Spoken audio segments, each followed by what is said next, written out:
Hello. We're going to talk about the operating conditions available in the new DL3000 series electronic load from Regal. The first modes we're going to talk about are the static modes.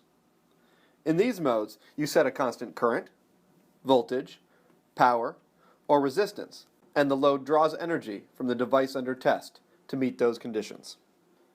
The high accuracy modes of the DL3000 enable you to read back currents as low as 0.1 milliamps, voltages down to 0.1 millivolts, powers as low as 100 milliwatts, and allows you to set resistances between 0.08 ohms and 15k ohms. Let's take a look at how to set up the instrument for these static load conditions. Here we are with our DL3031A 300 watt electronic load from Regal. The first static mode we're going to look at is the constant current mode. Here in constant current mode, we set a current. Let's set it to 1 amp. You can also set a range, slew rate. The voltage on setting is the power supply must reach a certain voltage level before it activates. And then of course your limit levels. In this case, they're set at the maximum, 180 volts and 70 amps.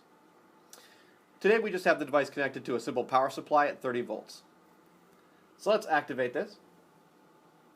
And here we see loading a constant current right at 1 amp level.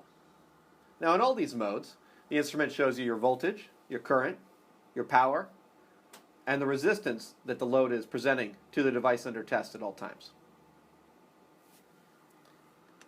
If we switch to constant voltage mode, we can see, let's set the voltage down to 28 volts. We have the same current limits and voltage limits set.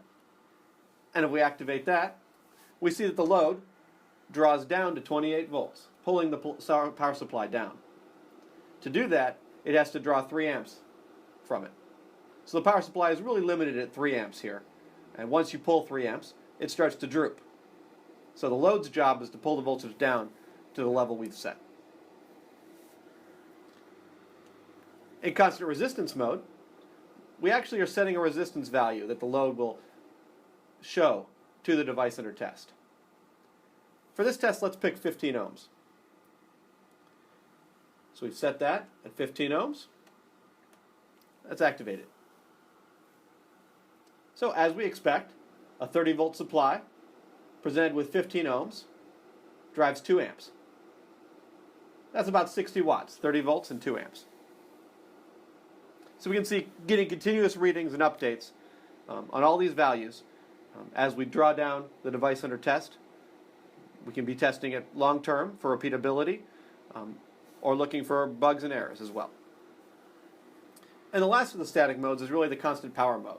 So here you can set a much simpler wattage that you want to draw from the device under test, and it finds the right voltage and current levels to match that. So this one's set at 75 watts. So at 75 watts, that's 2.5 amps from this 30 volt supply. In summary, these static modes are a great way to get started with your DC electronic load. They enable you to load your device using constant current, voltage, resistance, or power modes with high resolution and accurate measurements.